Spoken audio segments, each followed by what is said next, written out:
Фанаты в Твиттере говорят, просто озвучу. Если Хамзат возьмет его сабмишеном, то тут надо будет охране разнимать, потому что ты как будто не отпустишь, говорят. Может такое произойти, Хамзат? Я не хочу убивать человека. Харам. То есть убивать ты не собираешься? Нет, что там все равно мне не дадут его убивать. На улице так. Умер, как умер. В клетке это спорт. Khamzat versus Strickland. Strickland is gonna win that one. Strickland's gonna win? Yeah. Why are you laughing? You wanna bet? Yeah. How much? $1 million. Yeah. Look at you. Look at Come on, bro. I'll call Sean right now. And what else? I can call Hamza and Oh, fuck me. Wait, brother, you see, you don't believe on your guy. I believe on my guy. Yeah, whatever.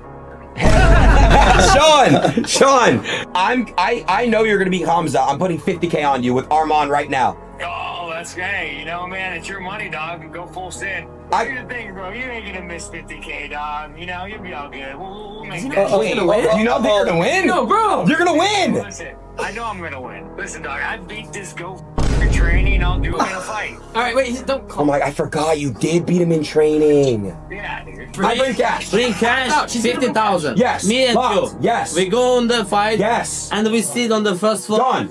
And like, Yes. Wait, where's the give fight? it to me or I give it to you. Khamzat Chimaev defending the belt for the first time against Sean Strickland. And let me tell you, this is a very, very interesting matchup for Khamzat Chimaev and for Sean Strickland. And certainly the lead up to this one, right? They're both talking a lot of stuff like they always do. Khamzat Chimaev is a dangerous man inside the octagon and he's a dangerous man outside of the octagon. He's not someone that you would want to trifle with, okay?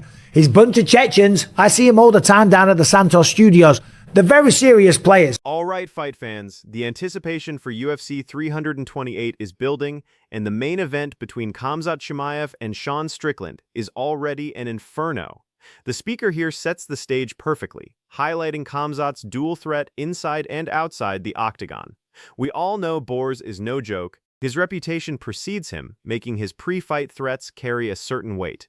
But what happens when you pit that intensity against someone who thrives on chaos and genuinely seems to welcome any challenge? That's where the real fireworks begin, and Strickland doesn't disappoint. Okay?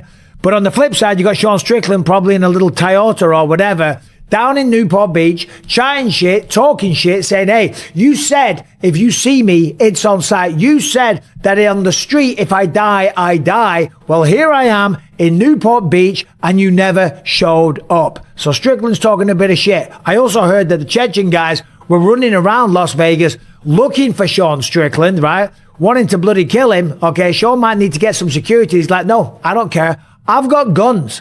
Come to my house. You're more than welcome. And I gotta love that about Sean Strickland. I actually saw him at the Performance Institute a few days ago, and he was in his typical jolly fashion. He's always in a good mood. He's always having a laugh. And here we have it, the quintessential Sean Strickland.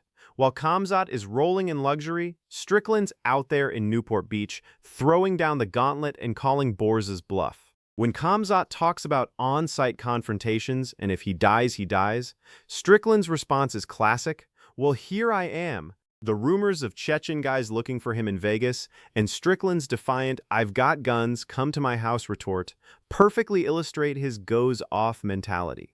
He doesn't just dismiss threats, he doubles down and dares his opponents to act on them.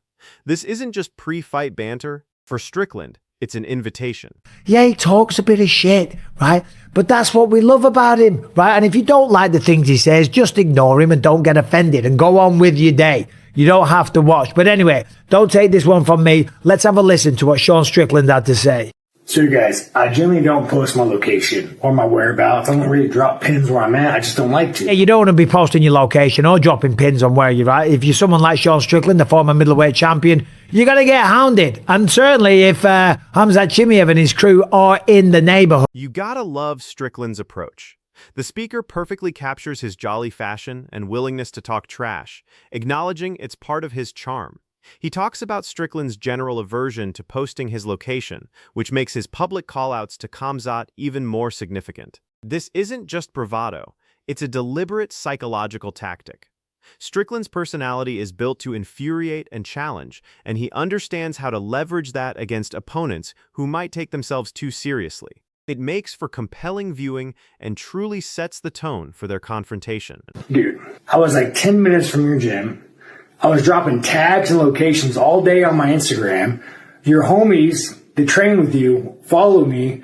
They were seeing my story. You had to know where I was at. 10 minutes from your gym, bro. I was probably right down the street from you.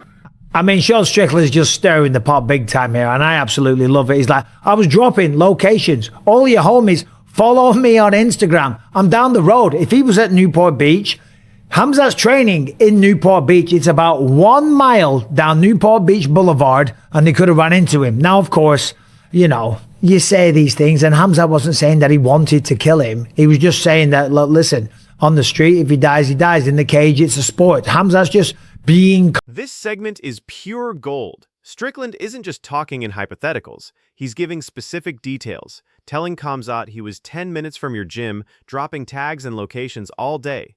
That's a direct challenge, questioning Khamzat's commitment to his own threats. The speaker's point about Khamzat's "if he dies, he dies" comments being taken lightly by Strickland shows just how fearless, or perhaps reckless, Tarzan can be.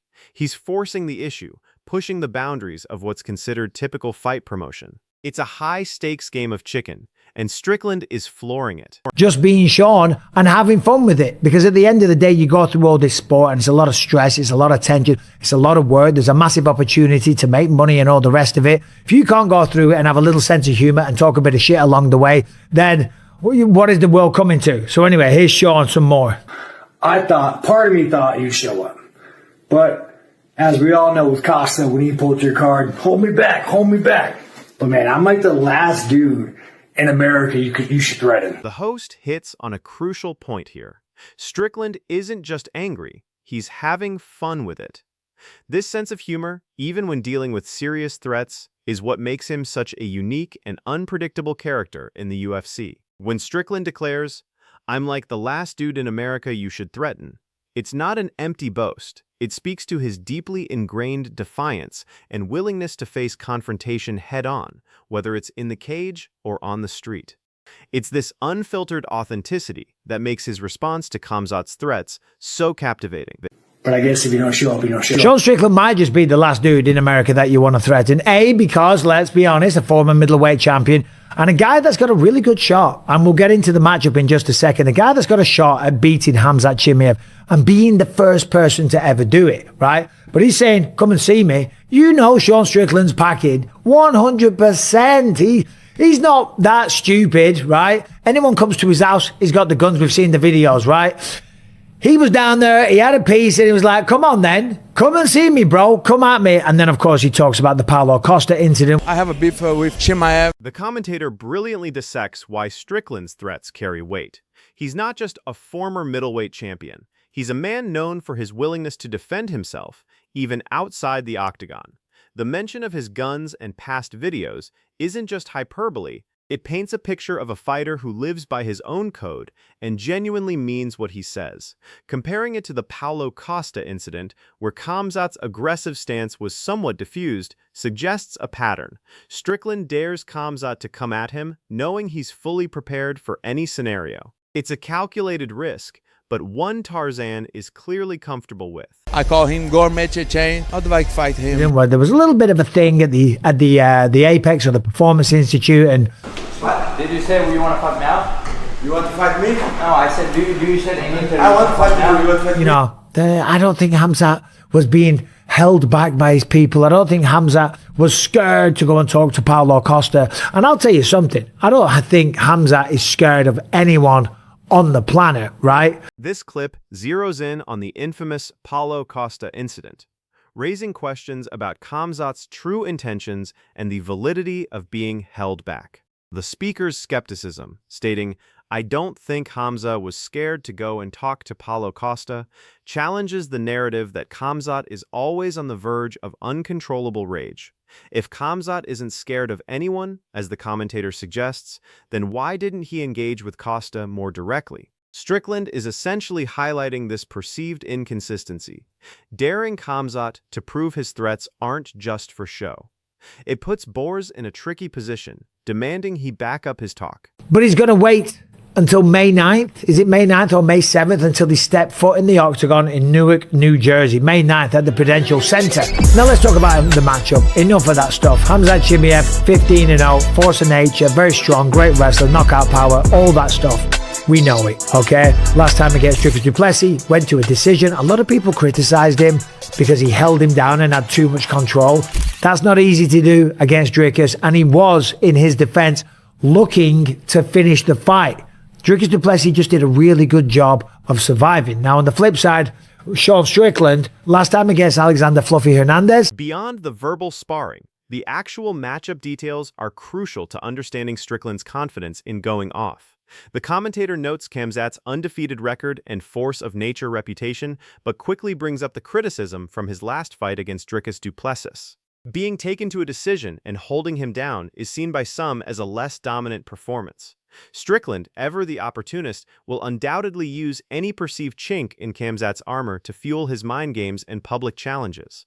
It's not just about winning the fight. It's about breaking his opponent's mystique. He looked like a different version that showed up against Dricus in Sydney. He really did. Looked like he'd done some soul searching. Looked like Eric Nixick had a good sit down with him and said, listen, you got to fight. You got to be aggressive. You can't stand there and be passive and throw jabs and teeps and all the rest of it. You've got to hunt these people down, go forward, believe in your power, and look for the finish. And he had one of the best performances of his career when he took out Fluffy Hernandez. It was beautiful. And that knee up the middle that he finished him with. And by the way, all of the takedowns that he was able to stop. That's why I say this fight is not a foregone conclusion for Khamzat Chimaev. Yes, Khamzat is the better wrestler. Yes, Khamzat has the bigger power, okay? But there's more to it than wrestling and punching power. There's condition. Conversely, Strickland's own performance against Fluffy Hernandez provides a strong foundation for his aggressive trash talk. The commentator emphasizes a different version of Strickland, one who's aggressive, hunts people down, and looks for the finish. This newfound belief in his power, combined with his solid takedown defense, is why the speaker believes this fight isn't a foregone conclusion. Strickland's confidence stems from his recent improvements and his understanding that wrestling and power aren't the only factors. This self-assurance allows him to brazenly go off on Khamzat, knowing he has the skills to back it up in the cage. Right? Simple as that. There's the weight cut. Sean isn't quite as big as Khamzat Chimaev. Chimaev was walking around 240 pounds not too long ago. That's when he was talking about going up to the light heavyweight division and going after Alex Pereira. But of course, you know, he's got to defend his belt, so he's coming down to 185. That will play a factor. We saw against Kamaru Usman and Gilbert Burns. He started to slow down. By the way, commiserations to Gilbert Burns. Lost to Mike Malott at the weekend. Is this the end of the road for Gilbert Burns? I don't know, but I'm a fan of Gilbert. The weight cut issue is another subtle but significant factor feeding into Strickland's confidence. Khamzat's history of cutting from 240 pounds to 185 is a massive undertaking, and the commentator rightly points out how it will play a factor, citing past examples like his fight against Kamaru Usman where he started to slow down. If Strickland believes Khamzat will be compromised by the weight cut, it further emboldens his outspoken defiance. He's not just relying on mind games, he's looking for every possible edge, physical or psychological, to challenge Khamzat's intimidating presence. And coming into this one, he's like, bro, you want to go out there and talk all of this shit and make out like you're going to threaten me and come to my house and kill me? That's fine. I'll see you in the octagon, okay? Sean Strickland doesn't walk around with a massive entourage. He doesn't, and I respect that about him. You don't need an entourage. You don't even need a bunch of coaches. It's just Sean, Eric Nixick, and a bunch of people that he spars with. Most of the time, he's always dressed the same. He's always got a white t-shirt on and a pair of jeans, right? Your nuts are probably full gray, dude. How much TRT are you on, dude? Relax. Enough to put you in your place. Don't worry about it. He's a simple man that fights his goddamn ass off, talks his mind, which you've got to respect. At least you know where you stand. This clip perfectly encapsulates Strickland's authentic response to threats. He hears the trash talk and the calls for violence, and his reply is simple, "I'll see you in the octagon." The commentator highlights Strickland's unique character. No massive entourage, just a simple man who fights his goddamn ass off and talks his mind. This unpretentious honesty is a stark contrast to the often manufactured personas in combat sports. Strickland's willingness to be unapologetically himself and to meet threats with a direct challenge in the arena is precisely why he resonates with so many fans and genuinely goes off on his opponents. What do you think about this entire situation? Who do you think wins this matchup? I love the way that this is being built up. Never mind that, it's a very, very intriguing matchup as it is. Right, I gotta go. I've got an insane schedule coming up this week, so thanks for watching. Give me your thoughts on this matchup. What do you think about all the dropping locations and Khamzat not going to see him? What do you think? I don't think anything of it. I think Khamzat wasn't aware. I think Sean's just using it as an idea to talk a little bit of shit, because that's what Sean Strickland does, and God bless him, and we love him for it, and it makes it. Ultimately, the commentator believes that Khamzat wasn't genuinely aware of Strickland's location drops, and that Sean's just using it as an idea to talk a little bit of shit. This perspective perfectly summarizes the theatrical nature of their rivalry. Strickland's actions, while provocative, are largely a strategic move to promote the fight and get inside Khamzat's head. It's what Sean Strickland does, and it undeniably makes the lead-up incredibly entertaining. Whether real or manufactured, the intensity of Strickland going off on Khamzat's threats has undeniably injected massive hype into this highly anticipated clash.